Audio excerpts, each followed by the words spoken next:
ఓం నమో భగవతే వాసుదేవాయ.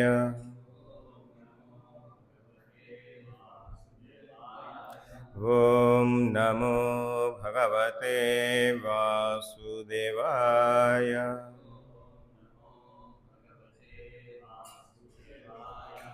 ఓం నమో భగవతే వాసుదేవాయ.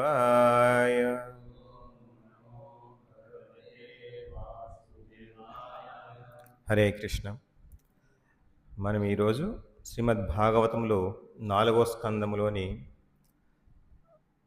హరే కృష్ణ ఈరోజు మనం శ్రీమద్ భాగవతంలో 4వ స్కందములోని 6వ అధ్యాయంలో 3వ శ్లోకం చదువుతున్నాం. 1-2 శ్లోకాలకి మనకి భాష్యం లేదు కాబట్టి మామూలుగా చదువుదాం, కానీ చర్చించేది మాత్రం ఈరోజు 3వ శ్లోకం. ముందుగా పదపాఠం 3వ శ్లోకం. ఉపలభ్య పురా ఏవ ఏతత్ భగవాన్ అబ్జసంభవః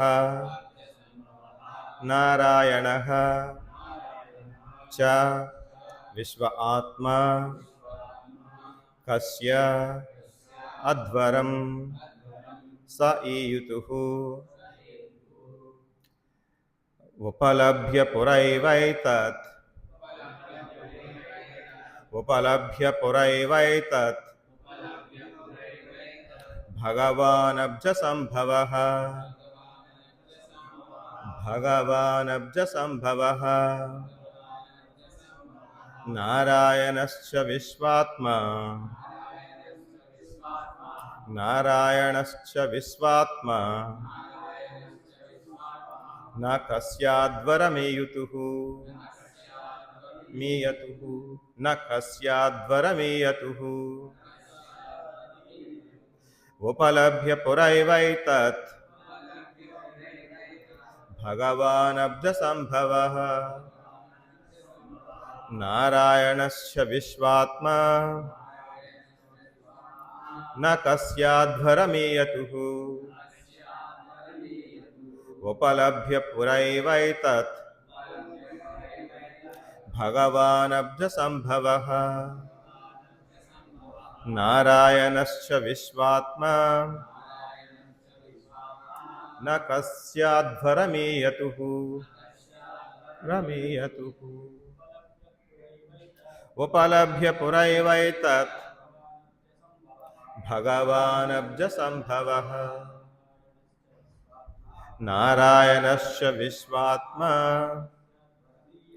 న కస్యాద్వరమీయతుః. ఉపలభ్య పురైవైతత్ భగవానబ్జసంభవః నారాయణశ్చ విశ్వాత్మా న కస్యాద్వరమీయతుః.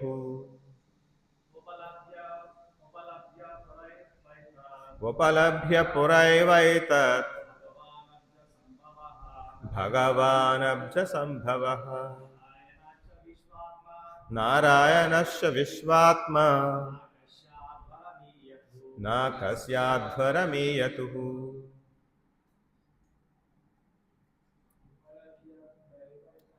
ఉపలభ్య పురైవైతత్ భగవానబ్జసంభవః నారాయణశ్చ విశ్వాత్మా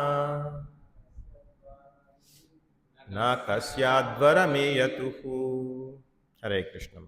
ప్రతిపదార్థం. ఉపలభ్య ఎరిగియుండి, పురా ముందుగానే, ఏవ నిక్కముగా, ఏతత్ దక్ష యజ్ఞమున జరిగిన సంఘటననియు అనియు, భగవాన్ సమస్తైశ్వర్యయుతుడు, అబ్జసంభవః కమల సంభవుడు, నారాయణః నారాయణుడు, చ మరియు విశ్వ ఆత్మ పరమాత్ముడు, కస్య దక్షుని, అధ్వరం యజ్ఞమునకు, నా ఈయతు వెడలలేదు. భాష్యము చెప్పిన శిలాప్రభుపాదులు వారు. అనువాదము భాష్యము చెప్పినది శిలాప్రభుపాదులు వారు.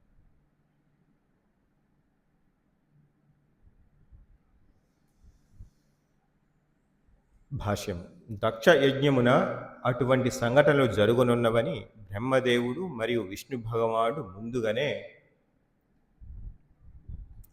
ముందుగానే ఎరిగి ఉన్నందున వారు ఆ యజ్ఞమునకు పోలేదు. భాష్యం. వేదాహం సమతీతాని వర్తమానాని చ అర్జున అని భగవద్గీత 7.26 యందు తెలుపబడినది. అనగా పూర్వము జరిగినదంతటిని, భవిష్యత్తునందు జరగనున్నదంతటిని తాను ఎరుగుదనని శ్రీకృష్ణ భగవానుని వాక్యం. విష్ణు భగవాను సర్వజుడు కనుక దక్ష యజ్ఞమున ఏమి జరుగునున్నదో ముందుగానే ఎరిగి ఉండను. ఈ కారణంలోనే నారాయణుడు గాని బ్రహ్మదేవుడు గాని దక్ష యజ్ఞమును పాల్గొనలేదు.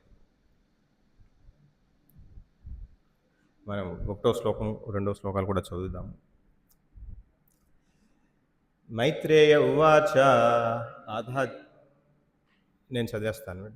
మైత్రేయ ఉవాచ అతః దేవగణాః సర్వే రుద్రాణీకైః పరాజితాః శూలపట్టిష నిస్త్రింశ గదాపరిగముద్గరైః సంఛిన్న భిన్న సర్వాంగాః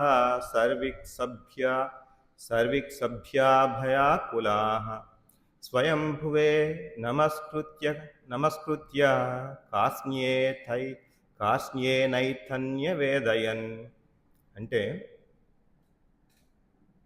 ఋత్విక్కులు, ఇతర యజ్ఞా సభాసదులు, దేవతలు శివ సైన్యముచే పరాజితులై త్రిశూల ఖడ్గాది ఆయుధములచే గాయపడి గొప్ప భయముతో బ్రహ్మదేవుని కడకెగిరి అతనికి వందనములు అర్పించిన పిదప జరిగిన విషయములన్నింటినీ వారు వివరముగా తెలిపిరి.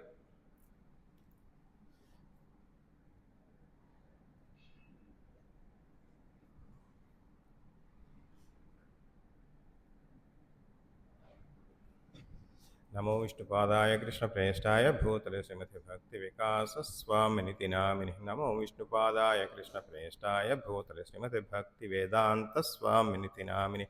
నమస్తే సారస్వతి దేవే గౌరవాణి ప్రచారిణి నిర్విశేష శూన్యవాది పాశ్చాత్య దేశతారిణి. జయ శ్రీకృష్ణ చైతన్య ప్రభు నిత్యానంద శ్రీ అద్వైత గదాధర శ్రీవాసాది గౌర భక్త బృంద.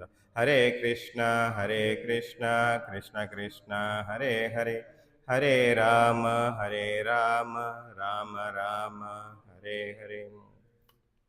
హరే కృష్ణ.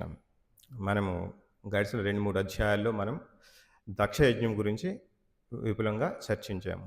దక్షుడు ఏ కోరికతో యజ్ఞం మొదలుపెట్టాడు, అది ఏ విధంగా రసాభాస అయింది, ఏ విధంగా విధ్వంసం కాబడింది. మెయిన్గా ఏంటంటే శివుని యొక్క గొప్పతనం, అతని యొక్క భక్తి కానీ, అతని యొక్క ధీరత్వం, అతని యొక్క భక్తి తెలియక అతను సాదాసీదా వ్యక్తి అనుకుని చెప్పేసి దక్షుని అతన్ని గౌరవించలేకపోయాడు. అతని మీద ఈర్ష్య అసూయ భావాలతో భక్తుని యొక్క నిజస్వరూపం తెలుసుకోలేకపోయాడు. అతను ఏంటంటే భౌతిక ఆసక్తులపై ఎక్కువగా ఆసక్తి, భౌతిక కోరికలపై, భౌతిక ఇంద్రియ అనుభవాల మీద ఎక్కువగా ఆసక్తి పెంచుకుని దక్షుడు అధికార దర్పంతో, ప్రజాపతిని అనే అధికార దర్పంతో నన్ను మించిన వాడు లేడు, ఇతను శివుడు సాదాసీదాగా ఉంటాడు, శ్మశానంలో ఉంటాడు, భస్మాలు రాసుకుంటాడు, పోత పిశాచ గణాలతో తిరుగుతుంటాడు, అతను శౌచంగా ఉండడు అన్న ఒక ఉద్దేశంతో అతన్ని అగౌరవపరుస్తాడు. అంతేకాకుండా తనకి ఇష్టం లేకుండా సతీదేవి పరిణయమాడుతుంది. బ్రహ్మదేవుని యొక్క చెప్పాడని చెప్పేసి శివునితో వివాహం చేసి అప్పటి నుంచి అతనికి ఉన్నటువంటి ఈర్ష్య భావాలతో అతని ఎప్పుడు కూడా అతను గౌరవించలేకపోతాడు. ఎప్పుడైతే యజ్ఞాస్థలకి వస్తాడో అప్పుడు శివుడు లేచి నిలుచొని గౌరవించకపోతే అతను బాగా అభిమానం దెబ్బతిని దూషించడం మొదలు పెడతాడు. ఆ విధంగా అపరాధం చేస్తాడు.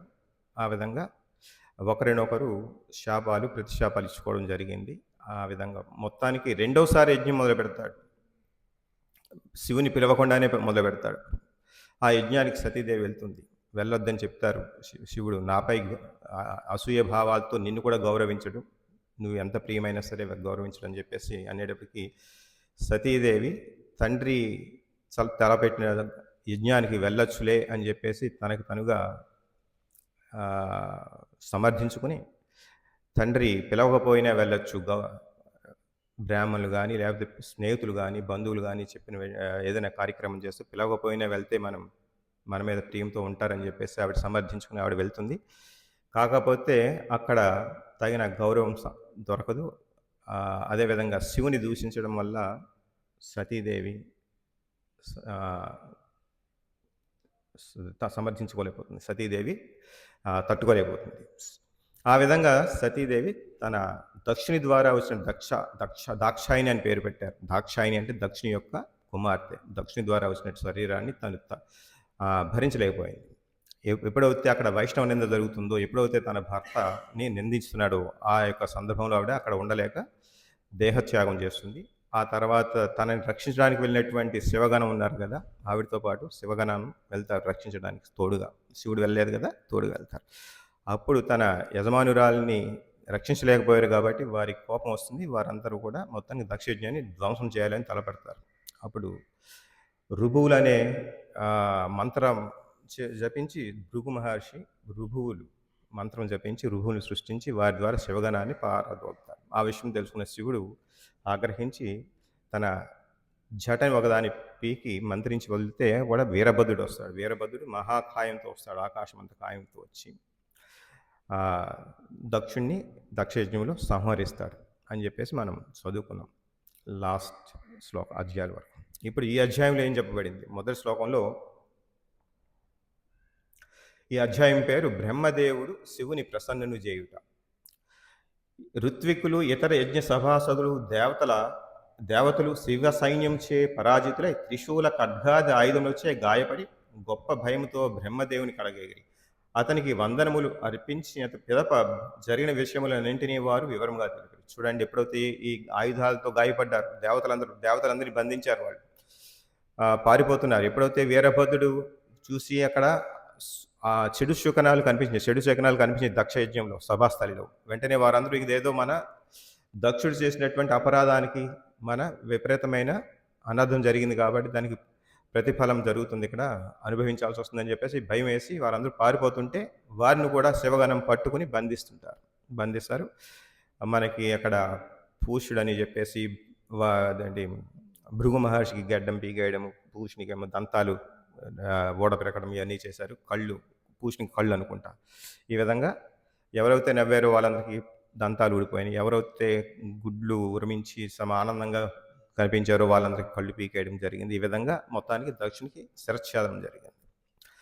వారందరూ భయపడి పారిపోతున్నారు, వాళ్ళందరూ కూడా భయపడి. ఇప్పుడు ఏం చేశారు? వీళ్ళందరూ కూడా ఈ విధ్వంసం అయిపోయింది, దక్షుడు సంహరించబడ్డాడు. వీరందరూ దేవతలు అందరూ కూడా కలిసి బ్రహ్మదేవుడికి వెళ్ళారు. అక్కడికి వెళ్ళి ఈ వందనాలు చేసి బ్రహ్మదేవుడికి వందనాలు చేసి ఈ విషయాలన్నీ కూడా చెప్పారు.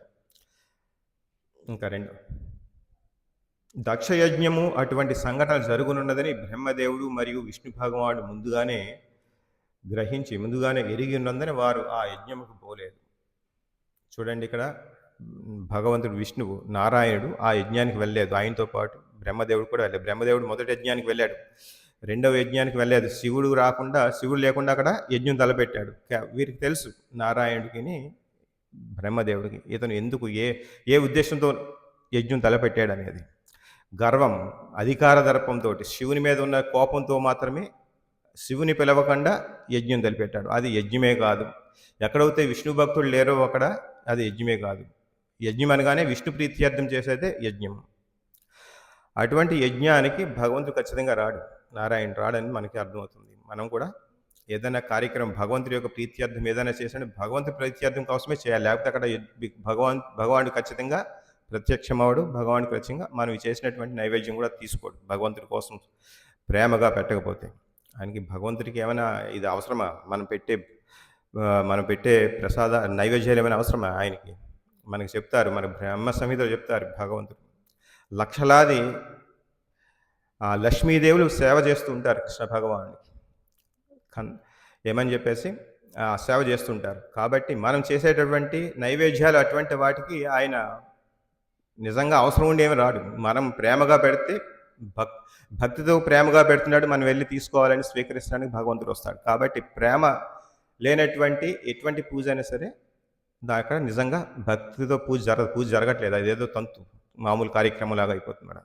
తంతులాగా అయిపోతుంది. అందుకనే తంతులో ఇప్పుడొచ్చే కార్యక్రమాలన్నీ కూడా మామూలు తంతులాగా అయిపోతున్నాయి. అంతేగాని నిజంగా దాంట్లో కార్యక్రమం ఉండట్లేదు. విశేషం ఉండట్లేదు. ఈ విధంగా అక్కడ చూడండి, ఇక్కడ బ్రహ్మ ఈ విష్ణు భగవానుడు మనకు తెలుసు. విష్ణు భగవానుడు మొత్తం అంతా సర్వవ్యాపి అని, సర్వజ్ఞుడు అని చెప్పేసి మనకు తెలుసు. చూడండి, ప్రతి ఒక్కరి హృదయంలోనూ భగవంతుడు ఉన్నాడు. ప్రతి అణువులోనూ భగవానుడు ఉన్నాడు.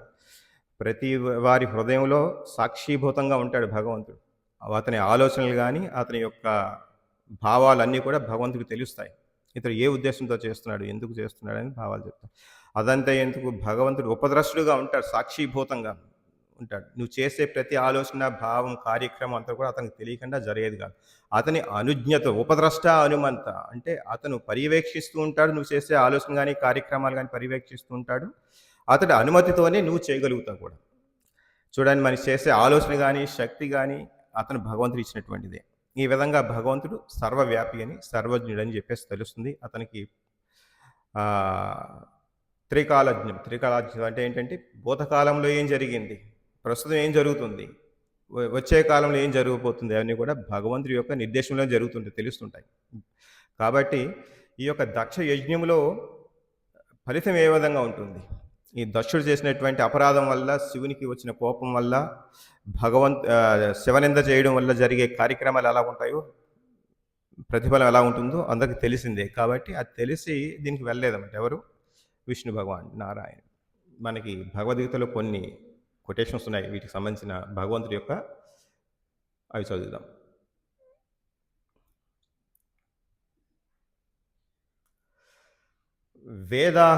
వేదాహం సమతీతాని వర్తమానాని చ అర్జున భవిష్యాని చ భూతాని మాం తు వేదన నా కశ్చన.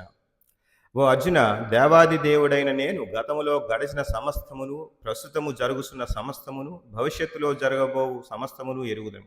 అదేవిధంగా నేను జీవులందరినీ ఎరుగుదును, కానీ నన్ను ఎవరునూ ఎరుగురు. మనం అనుకుంటాము మనం చేసే పని నలుగురు చూడట్లేదు కదా, ఎవరికి చూడట్లేదు, ఎవరికి తెలియదు అనుకుంటాం. కానీ మనం చేసే ప్రతి కార్యక్రమం ఒకరికి తెలుసు. ఎవరు, పరమాత్మ రూపంలో ఉన్నటువంటి భగవానుడికి తెలుసు. మనం అనుకుంటాం పిల్లి పాలు తాగేటప్పుడు కళ్ళు మూసుకుని తాగుతుంది, ఎవరు లేరులే, భయం ఉండదు. అక్కడ ఇలా చూస్తూ ఉంటే ఎవరైనా వస్తుంటే చూడాలి, భయం వేస్తుంటుంది. ఎవరైనా ఇలా చూస్తుంది అనుకో, భయం వేస్తుందంటే పారిపోవాలి. అది కళ్ళు మూసుకుంటే ఎవరు రావట్లేదు కదా అని చెప్పేసి పాలు తాగండి. అంత మాత్రాన్ని ఎవరు చూడట్లేదని కాదు కదా. అలా కాకపోయినా అంటే ఇక్కడ భగవంతుడు మన హృదయంలో ఉండి ప్రతి వారు ఒక ఆలోచనలు కానీ అన్నీ కూడా తెలుస్తున్నాయి. చూడాలి, భగవంతుడు చెప్తాడు 4వ అధ్యాయంలో, నేను ఇదే జ్ఞానాన్ని సూర్య భగవానికి చెప్పానన్నారు ఎన్నో కోట్ల సంవత్సరాల క్రితం. భగవానుడు అంటే దాని అర్థం ఏంటి, భగవానుడు కొన్ని కోట్ల సంవత్సరాల క్రితం. కృష్ణ భగవానుడు అప్పుడు అర్జునుడు అడుగుతాడు, కృష్ణ, నువ్వు నేను కూడా ఒకే సమకాలీకులం, నాకు నువ్వు ఒకే సమయంలో పుట్టిన వాళ్ళం, ఒకే విధంగా ఉన్నటువంటి ఒకే కాలంలో ఉన్నటువంటి వాళ్ళం, నువ్వేమో సూర్యుడికి చెప్పానంటున్నావు, ఇది ఈ విధంగా అర్థం చేసుకోవాలన్నారు. భగవంతుడు చెప్తారు అప్పుడు, తర్వాత నువ్వు ఎన్నో జన్మలు ఎత్తావు, నేను కూడా ఎన్ని అవతారాలు ఎత్తినా సరే నాకు పూర్వకాలంలో ఏం జరిగింది, ఇప్పుడు ఏం జరుగుతుంది, తర్వాత ఏం జరుగుతుంది అంతా కూడా నాకు తెలుసు, కానీ నీకు తెలియదు. ఎప్పుడైతే శరీరం మారుస్తామో జీవునికి అంతకుముందు పూర్వజన్మలో ఉన్నటువంటి కార్యక్రమాలన్నీ, ఆలోచనలన్నీ మర్చిపోతారు, అంటే మరుపుకు వస్తాయి. భగవంతుడు చెప్తారు, అందరి హృదయాల్లో ఉన్నాను, నేనే మరుపుని, నేనే జ్ఞప్తిని అని చెప్పేసి అంటారు. భగవంతుడి అనుగ్రహం ఉంటేనే మనకి జ్ఞప్తికి వస్తుంది. భగవంతుడి అనుగ్రహం ఉంటే మనం మర్చిపోగలం, లేకపోతే నిద్ర పట్టదు. ఏదో విషయం చూసుకుంటే మర్చిపోలేము, మళ్ళీ నిద్రపట్ట. అంటే మరుపు రావాలన్నా ఆయన అనుకూలమై ఉండాలి, జ్ఞప్తికి రావాలన్నా సరే ఆయన అనుకూలతే ఉండాలి, ఆయన యొక్క అనుగ్రహం ఉండాలి. మనం అనుకుంటాం ఏదో నాకు జ్ఞాపశక్తి ఎక్కువ, చాలామంది గర్వపడుతుంటారు నాకు జ్ఞాపశక్తి ఎక్కువ, ఎందుకని, అది కూడా భగవంతుడు ఇచ్చినటువంటి అనుగ్రహం. భగవంతుడి అనుగ్రహం లేకపోతే అది కూడా లేదు. అదే చెప్తాడు భగవంతుడు, ప్రతి ఒక్కరిలో ఉన్న బలాన్ని నేను, ప్రతి ఒక్కరిలో ఉన్న శక్తిని నేను అంటారు భగవంతుడు. అంటే నీలో ఉన్న జ్ఞాపశక్తి కానీ ఏదైనా, ఎనీ శక్తి, ఎనీ స్కిల్, ఎనీ క్వాలిటీ నీలో ఉన్నదంటే అది భగవంతుడు నీకు అనుగ్రహించాడు. అది నువ్వు ఇంతకుముందు జన్మలో చేసుకున్నటువంటి పుణ్య పాప ఫలితాల ద్వారా ఇది నీకు అనుగ్రహింపబడింది, అంతేగాని నువ్వు నిమిత్త మాత్రులు అని చెప్పేసి తెలుసుకోవాలి. ఈ విధంగా భగవంతుడు ఏం చెప్తున్నారు, భవిష్యత్తులో ఏ విధంగా ఎప్పుడు జరిగిందని సరే నాకు తెలుస్తుంది అని చెప్పేసి చెప్తున్నారు. అదేవిధంగా చెప్తారు, ఈ యొక్క జీవులందరూ కూడా ఇంతకు ముందు లేకపోలేదు. ఇప్పుడు ఇప్పుడు ఉన్నారు. వచ్చే భవిష్యత్తులో కూడా ఉండకపోరు అని చెప్పేసి చెప్తాను. అంటే జీవి కూడా సనాతనుడు. అతనికి కూడా మరణం లేదు. అంటే ఈ శరీరం వదిలి ఇంకొక శరీరంలోకి వెళ్తారు. అంతేగాని జీవి ఇంకో శరీరంలోకి వెళ్తుంది, అంతేగాని అతనికి నిత్యుడు అనమాట. భగవంతుడికి ఉన్నటువంటి క్వాలిటీలో మనకు కూడా ఆ క్వాలిటీ ఉంది. భగవంతుని అంశ కాబట్టి మనం ఈ విధంగా. కాకపోతే ఈ జీవి ఎప్పుడైతే శరీరం మారుస్తాడో అతనికి అంతకుముందు జన్మలో చేసినటువంటి విషయాలన్నీ మర్చిపోయి కొత్త శరీరం తీసుకుంటాడు. కొత్త శరీరం ఏ విధంగా వస్తుంది అది కూడా చెప్తారు భగవంతుడు. ఏ విధంగాను, నువ్వు చనిపోయే సమయంలో ఎం వాపి అంటే ఎప్పుడైతే చనిపోతావో, చనిపోయేటప్పుడు నీ యొక్క ఆలోచనలు ఏ విధంగా ఉన్నాయో ఆ విధంగా నీ యొక్క నెక్స్ట్ శరీరం తీసుకుంటావని చెప్పేసి చెబుతున్నారు. అంటే మనం ఈ జన్మలో చేసే ప్రతి పని వచ్చే జన్మలో మనకి శరీరం ఏ విధంగా ఉండాలి, మన పరిస్థితి ఏ విధంగా ఉంటుంది అనేది ఇప్పుడు మనం దానికి మెట్లు వేసుకుంటున్నాం. దానికి పునాది రాళ్ళు వేసుకుంటున్నట్లు లెక్క. ఈ జన్మలో మీరు పుణ్యం చేసుకుంటే వచ్చే జన్మ మంచిది పుడుతుందని చెప్పేసి అంటారు. అలాగే స్వర్గలోకాలకు వెళ్తారు, ఇంకా పుణ్యం చెప్పాల్సి. కానీ మన భక్తులు మాత్రం మళ్ళీ జన్మ తీసుకోకూడదు, కానీ భగవంతుని యొక్క సేవలో ఉండాలి. ఇంకో జన్మ తీసుకున్నా పర్వాలేదు, కానీ మేము భగవంతుడి సేవలో ఉండాలని కోరుకుంటాం. మనకి ముక్తి కూడా కోరుకోరు జనరల్గా. ఇంచేతంటే భగవంతుడి సేవకు మించింది ఇంకోటి లేదని చెప్పేసి. ముక్తి అంటే ఏముంది, ఈ యొక్క ఇంద్రియ అంటే మరీ శరీరం తీసుకోకూడదు అని చెప్పేసి దాని అర్థం. కానీ శరీరం తీసుకోకపోవడం వల్ల ఉపయోగం లేదు. శరీరం తీసుకోకపోయినా భగవంతుడి సేవలో ఉండాలని చెప్పేసి మనం కోరుకోవాలి. అదే జన్మని భక్తుల యొక్క సేవలో ఉండాలని చెప్పేసి చెప్పుకోవాలి. ఈ విధంగా భగవంతుడు ఏం చెప్తున్నారు ఇక్కడ, ఓ అర్జున, దేవాది దేవుడని నేను గతంలో గడిచిన సమస్తమును, ప్రస్తుతం జరుగుతున్న సమస్తమును, భవిష్యత్తులో జరగబో సమస్తమును ఎరుగుదును. అదేవిధంగా నేను జీవులందరినీ ఎరుగుదును, కానీ నన్ను ఎవరును ఎరుగరు. ఈ విధంగా భగవంతుని మనం మర్చిపోతాం అన్నమాట. మన హృదయంలో అందరికన్నా దగ్గరగా దగ్గరి బంధు అంటాడు భగవంతుడు. అందరినీ మనకి సుహృత్ అంటారు. మాతో అందరికీ కూడా చూడండి, స్నేహితుల్లో కల్లా మంచి స్నేహితుడు ఎవరంటే భగవంతుడే. మన స్నేహితుడికి ఎప్పుడోకప్పుడు కోపం వస్తుంటుంది, ఎప్పుడోకప్పుడు నో అంటే చాలు, అటు చెప్పిన దానికి మనం నో అంటే చాలు, ఆ రోజు నుంచి మనం వైర్యం అయిపోతుంది.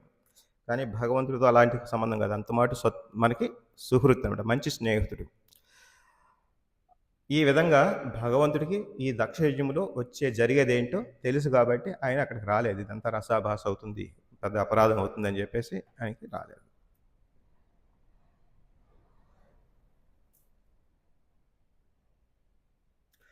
అలాగే భగవంతుడు సర్వవ్యాపి, సర్వజ్ఞుడు కాబట్టి అతనికి తెలుసు కాబట్టి రాలేదు అన్నారు. కాబట్టి రిలవెంట్ కోట్స్ అని కూడా భగవద్గీతలో చదువుతున్నాను. దీంట్లో ఇదో 9:4వ శ్లోకం.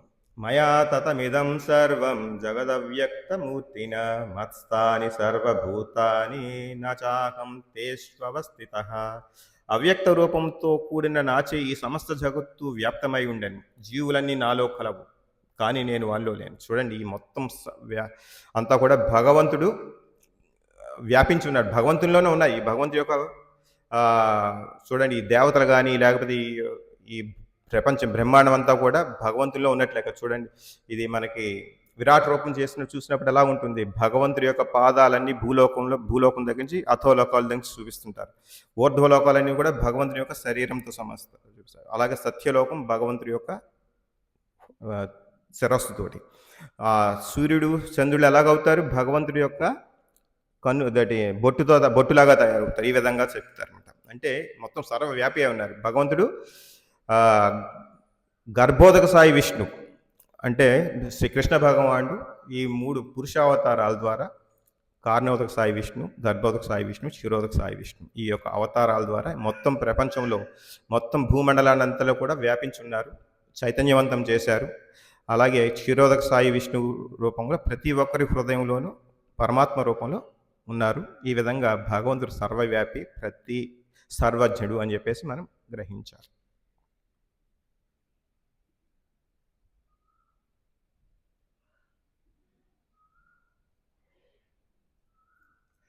అలాగే భగవంతుడు ఇంకో చెప్పిన,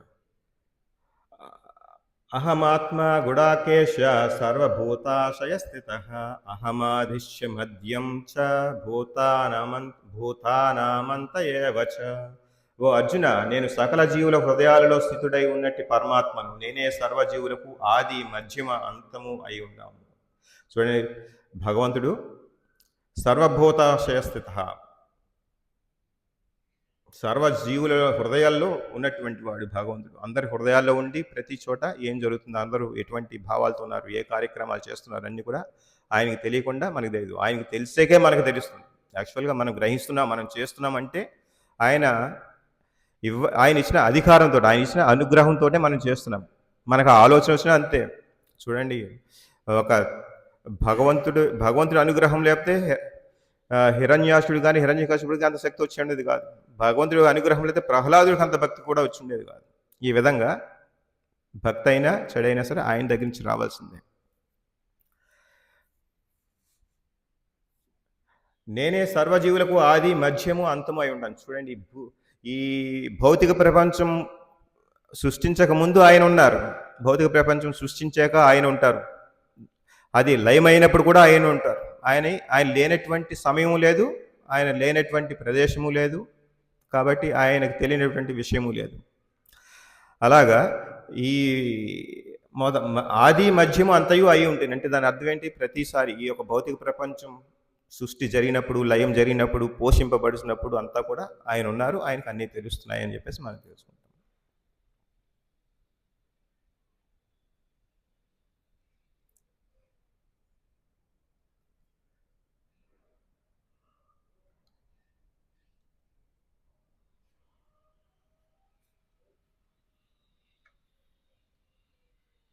అందుకనే భగవంతుని సర్వకారణాలకి కారణుడు అని చెప్తాం. కారణుడు అంటే ఈ భౌతిక సృష్టికి మూలం ఆయనే, ఆయన చేత సృష్టింపబడింది.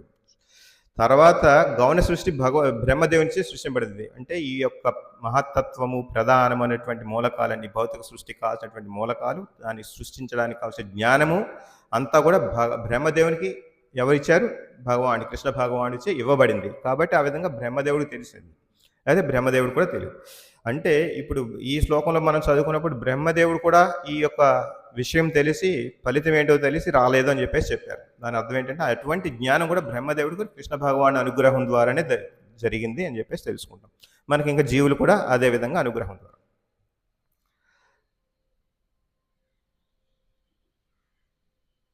భగవంతుడు మనం సర్వవ్యాపి అన్నాం, ఏ విధంగా ఉంటారు? ఇది 13వ అధ్యాయం 14. సర్వతః పాణిపాదం తత్సర్వతోక్షి శిరోముఖం సర్వతః శృతిమల్లోకే సర్వమావృత్య తిష్టతి. సర్వత్రా అతని హస్తములు, పాదములు, నయనములు, శిరములు, ముఖములు, కర్ణములు వ్యాపించున్నాయి. ఈ విధముగా పరమాత్మ సర్వమును ఆవరించున్నాయి. చూడండి, భగవంతుడు సర్వవ్యాపి అని ఉన్నాం, సర్వజ్ఞత అని అన్నాం. ఏ విధంగా ఇవన్నీ తెలుస్తాయి భగవంతుడికి? మొత్తం అనంతమైన హస్తాలు, అనంతమైన పాదాలు, అనంతమైన నయనాలు ఇవే కనిపిస్తున్నాయి. ఇవంతా కూడా ఎవరు? విశ్వరూపం గురించి, విశ్వరూపం చూస్తూ ఆయన అర్జునుడు చెప్తున్నటువంటిది.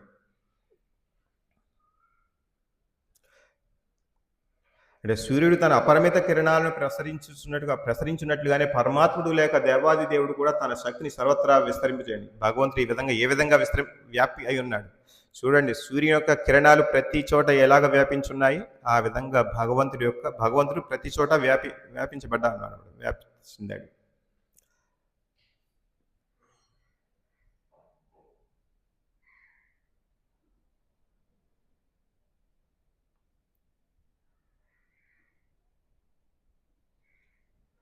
అలాగే ఇంతకుముందు చర్చించుకున్నాం. ఇంకొక శ్లోకం. ఉపద్రష్టానుమంతా చ భర్త భోక్త మహేశ్వర పరమాత్మేతి చాప్యుక్తో దేహేస్మిన్ పురుష పరః.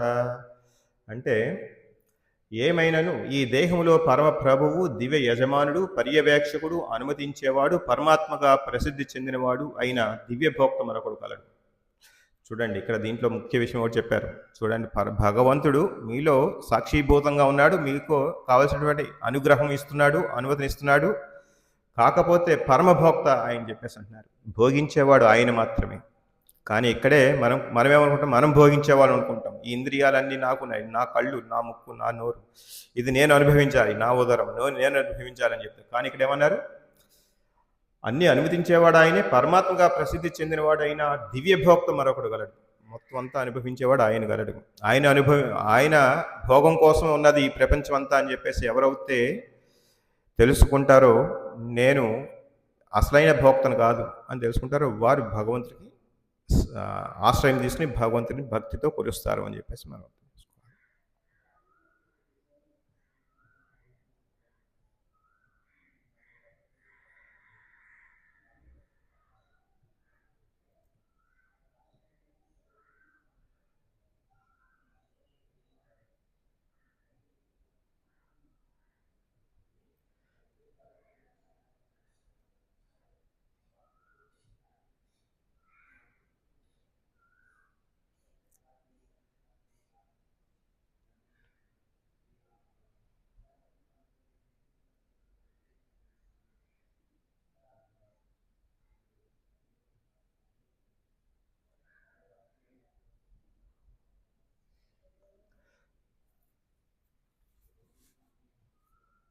ఇక్కడ బ్రహ్మదేవుని అబ్జ సంభవ అన్నారు. అంటే పద్మంలో జన్మించిన వారు అని చెప్పేశారు.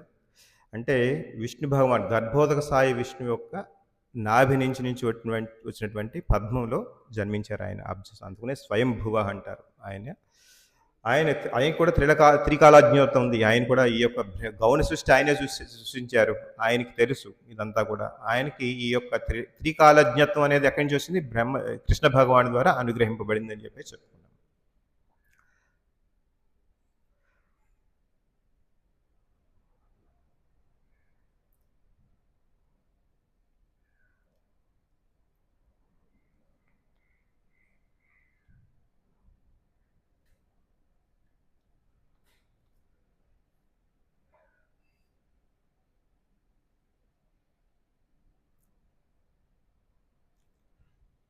అలాగే శ్రీమద్ భాగవతంలో కూడా కొన్ని వివరణలు ఉన్నాయి, చెప్తాం. దాంట్లో రెండో స్కందం 6వ అధ్యాయం 32 ఈ విధంగా చెప్పింది.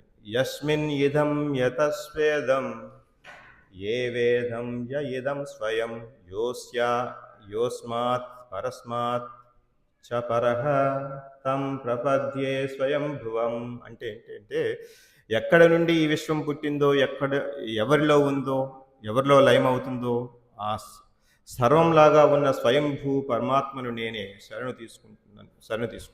అంటే దాని అర్థం ఏంటంటే, చూడండి నేను ఎందుకు చెప్తానంటే ఇదంతా కూడా ఈ యొక్క సర్వవ్యాపి అయి ఉన్నారు, సర్వజ్ఞత కలిగి ఉన్నారు.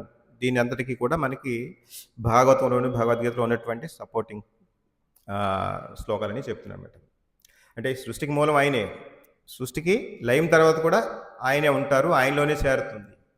ఈ పోషణ కూడా ఆయన ద్వారా జరుగుతుంది అని చెప్పేసి మనం గ్రహించాలి. ఆయనకి ఈ విధంగా త్రికాలజ్ఞుడు అని చెప్పేసి చెప్పుకోవచ్చు మనం.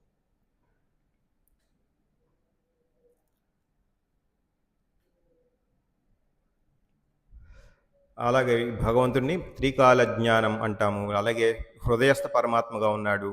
నెక్స్ట్ సృష్టికి మూలం ఆయన, సృష్టికి పోషణ ఆయన. ఈ విధమైన మనకి మొత్తం కూడా ఈ యజ్ఞం కానీ, లేకపోతే యజ్ఞం అంటేనే భగవంతుడికి ప్రేమగా చేసేటువంటి కార్యక్రమాలు. అటువంటప్పుడు భగవంతునికి ఆశ్రయం పొందకుండా, భగవంతుని యొక్క వినయం లేకుండా చేసే కార్యక్రమాలన్నీ కూడా అవి తమో గుణంలో ఉన్నటువంటి రాక్షస గుణాలతో ఉన్నాయి. అటువంటి విధంగానే దక్షిణ యొక్క యజ్ఞం కూడా కనిపించింది మనకి.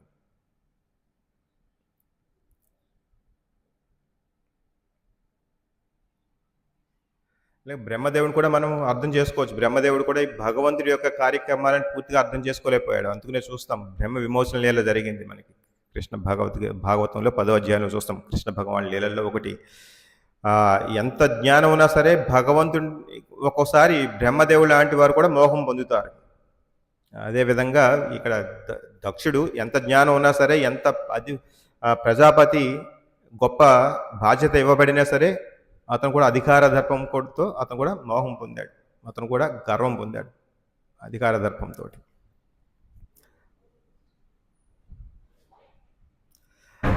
కాబట్టి మనం ఎంత గ్రంథాధ్యయనం చేసినా, ఎంత సాధన చేసినా, భగవంతుని పూర్తిగా మనం ఆశ్రయం తీసుకోకుండా, పూర్తిగా సరెండర్ కాకుండా మనకి భక్తి అనేది రాదు. మనకు తెలియాలి పూర్తిగా. ఏ విధంగా అంటే జీవుడు చూడండి మనకి చెప్తారు దీంట్లో, బ్రహ్మ సంహితలో చెప్తారు. ఏం చెప్తారు? మనకి ఎన్ని సంవత్సరాలు ధ్యానం చేసినా, ఎన్ని సంవత్సరాలు యోగికి కూడా భగవంతుని పూర్తిగా అర్థం చేసుకోవడానికి రాదు. అదే భక్తులకి తేలిగ్గా ఉంటుంది. శ్లోకం పేరేంటి గుర్తొస్తుంది? పంతాస్తు కోటి శత సంవత్సర శత సంయోగాయ గవాన సోప్యస్తిన. అలా ఆ శ్లోకం చెప్తారు మనకి. భగవంతుడికి పూర్తిగా భక్తుడికి తేలిగ్గా అర్థమవుతాడని చెప్పేసి చెప్పారు. ఎవరైతే భగవంతుని పూర్తిగా అర్థం చేసుకుంటారో, హృదయంలో భగవంతుని కొలుస్తారో వాళ్ళందరికీ అనమాట.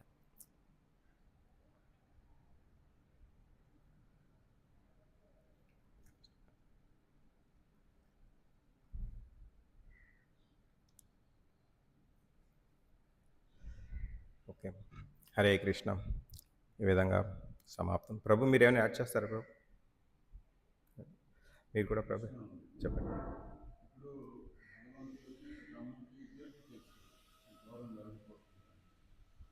సో కృష్ణుడి కోసమే కదా యజ్ఞం వాళ్ళు ఆచరిస్తున్నారు విష్ణువు కోసం.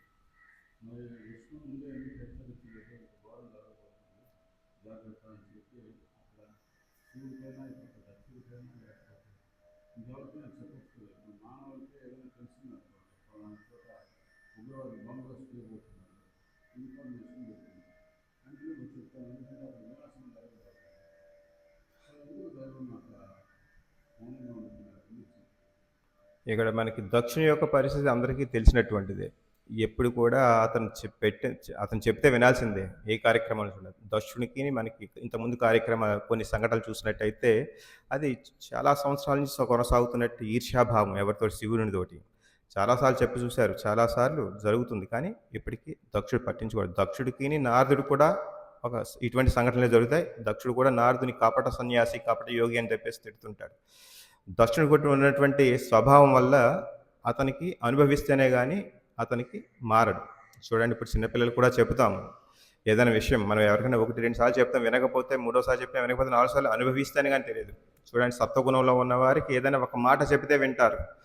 రజోగుణంకి గట్టిగా కొడితే వింటారు. మూడో వాడికి చాలా చెత్త కొట్టాలన్నమాట. ఆ విధంగా ఉంటుంది సత్వగుణంలో. అంటే వారికి ఆ విధంగా చేస్తాం కానీ అర్థం కాదు దక్షునికి. అది కూడా ఒక ఇండికేషన్ మనకి. ఎప్పుడైతే ఈ యొక్క దైవ నిందన లేకపోతే భక్తుల నిందన, దూషణ జరుగుతుందో అటువంటిది మహా విపరీతం, అపార్థము, చాలా సవరించుకోలేని అపార్థం అని చెప్పేసి దానికి ప్రతిఫలాలు ఎలా ఉంటాయని చెప్పేసి చెప్పడానికి ఇదొక సంఘటన. ప్రభు మీరేమైనా ఆన్సర్ చేస్తారు ప్రభు?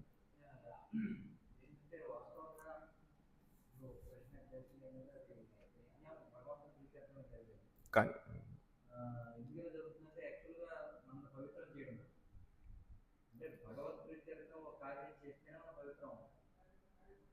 అందుకే ఎప్పుడైనా సరే చాలా మంది ఏమంటారంటే మేము పవిత్రంగా లేము కాబట్టి మేము సేవ చేయమంటారు.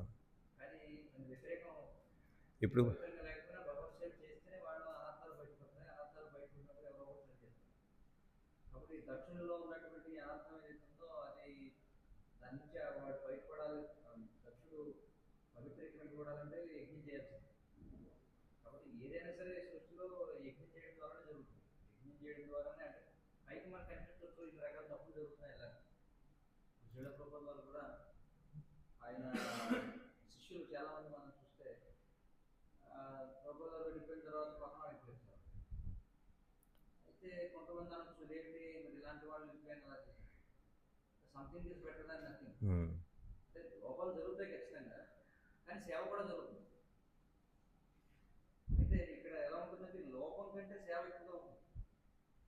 ఇప్పుడు వీళ్ళందరూ ఉన్నారు, సరే వీళ్ళందరూ ఇలాంటి నైజం ఉన్న వాళ్ళు కదా అని యజ్ఞం చేయలేదండి. యజ్ఞం చేయకపోతే లాభం రాదు, నష్టం వస్తుంది ఎంతో కొంత, కానీ లాభం అధికంగా ఉంటుంది. Okay, best use of back bargain కనుక భగవంతుడి యజ్ఞం చేస్తేనే యజ్ఞం అవుతుంది. అందరూ ఇప్పుడు పెద్ద కార్యక్రమం చేసామంటే మనం ఉదాహరణ జన్మాష్టమి చేసామనుకోండి, పెద్ద ఎత్తున అనేక మంది వస్తారు, మొత్తం జరుగుతుంది. కానీ అదే సమయంలో తెలియకుండా కొన్ని ఏవో జరుగుతుంటూ వస్తుంది అంటారు. అవును. కానీ ఈ లోపం ఉంది కదా అని చెప్పి అది చేయడం మాత్రం. ఎందుకంటే కృష్ణుడు భగవద్గీతలో ఆయన చెప్తున్నారు ఏమంటే భూమే నాగ్ని నివాహుత సర్వారంభాహి దోషైన భూమే నాగ్ని నివాహుత.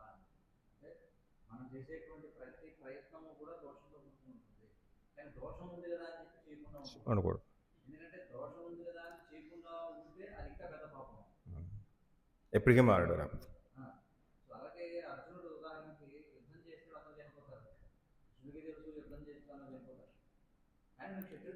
సరే అదే ఎందుకంటే యుద్ధం చేయడం వల్ల నువ్వు బాగుపడతావు. నరికి దా- నష్టం అంటావా? భౌతిక ప్రపంచంలో ఇప్పుడు ఉండేదే. ఉమ్. ఏదో కంటా ఉంటాం, మనం ఏదైనా చేసామంటే అందులో అది అవుతుంది. కాబట్టి ఏంటంటే ఆ శ్లోకం పూర్తిగా ఎప్పుడంటే సర్వారంభాన్ని దోషైన భూమే నాకు ఎందుకంటే ముందు కొంచెం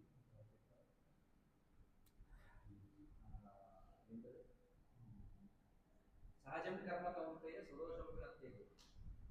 సహజం కర్మ కౌంటేయ కర్మ. సుదోషం నత్తేయ. అంటే సహజం అర్జున ఏ పని చేసినా దోషం ఉంటుంది అందులో, కానీ నువ్వు వదిలిపెట్టకూడదు చేయి.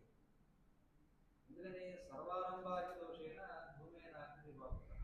మనం చేసే ప్రతి ప్రయత్నం కూడా ఏ విధంగా అయితే అగ్ని హోమంతో తప్పబడుతుందో అలాగే ప్రతి ఉంటుంది. కానీ దానికి భయపడి చేయడం మానేస్తే నువ్వు పవిత్రుడు అవ్వవు. ఉమ్. దక్షుడు తలకాయ తీసేసారు, ఇవన్నీ శరీరమైన ఆత్మకి ఎవరైనా చంపలేడు. అదే కృష్ణుడు చెప్తాడు, నువ్వు అన్ని బాగానే చెప్తున్నావు, బాగానే మాట్లాడుతున్నావు, కానీ ఆత్మని చంపేవాడు కానీ ఆత్మని చంపబడుతుందని కానీ నేను చంపుతున్నాను కానీ అనుకునేవాడు బుద్ధి లేదు. ఇంకా 5వ కాబట్టి అవును కృష్ణుడికి తెలిసే ఇవన్నీ చేస్తున్నాడు. ఎందుకంటే అలా చేస్తున్నాడు, అందరూ బాగుపడతాం. అలాగే కృష్ణ చైతన్య సంఘం మనం చూసుకుంటా రోజు ఎక్కువలు ఎవరో ఏదో పెడుతుంటారు. ఇస్లాంలో ఆ దొంగలు ఆ దేశంలో ఆయన డబ్బులు పెడుతుంది ఉన్నాయి చాలా. కానీ అంత పెద్ద లాభం కూడా జరుగుతుంది ఇంట్లో. ఎంతమంది రోజు జన్మాలు చూస్తున్నారు, ఎంతమంది జరుగుతుంది. అంటే వీటిని చూసి వదిలేమని కాదు, వీటిని కూడా మనం తగ్గించుకోవాలి. కానీ దోషమే చూసే విధంగా నువ్వు ఎందుకంటే భౌతిక ప్రపంచంలో ద్వంద్వాలు ఎక్కడ సంపూర్ణమైనటువంటి లాభమే కానీ నష్టం లేని కార్యక్రమం ఇది లేదు. వేసవికాలం వచ్చింది, చాలా మంది మామిడి పళ్ళు తినాలనుకుంటారు, మోషన్స్ రావచ్చు. ఉమ్. ఒకటి అనుభవించాలంటే గుంపు కూడా అనుభవించాలి, తప్పదు. గొప్పల్లో చెప్పినట్టుగా గులాబీ కావాలంటే ముందు కూడా ఉంటుంది. ముందు వచ్చుకుంటే కానీ గులాబీ పెంచాలంటే మరి స్వామి కూడా పెడతా ఉంటుంది. అవును.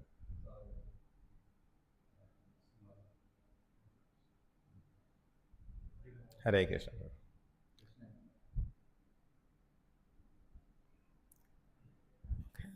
గ్రంథరాజ్ శ్రీమద్భాగవతం కీ జయ. వాంఛా కల్పతరుభ్యశ్చ కృపా సింధుభ్యేవ చ పతితానాం పావనేభ్యో వైష్ణవేభ్యో నమో